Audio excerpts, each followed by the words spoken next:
Ką veiksim šiandien, vyrai? Lipsim. Nieko nesimato, tik saulėti. Šalsim. Lipsim už blaivybę.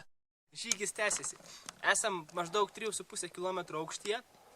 Jau yra pakankamai sunku kvėpuoti. Netautvidai. Jau sunkoka darosi, kai su kiekvienu žingsniu.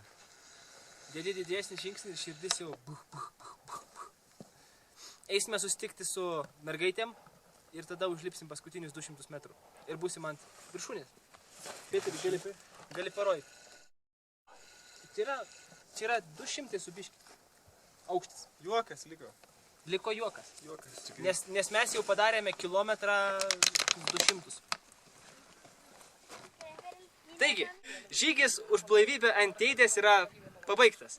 Esame 3718 metrų virš jūros lygio, aukščiausias Europos ugnikalnis Teidė.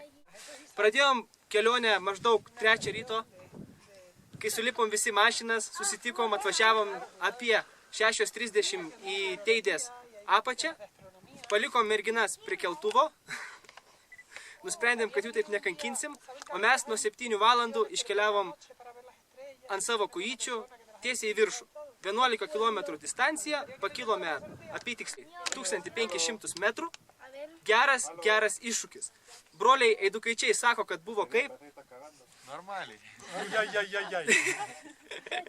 Jeigu jie sako, kad buvo normaliai, reiškia, buvo gerai.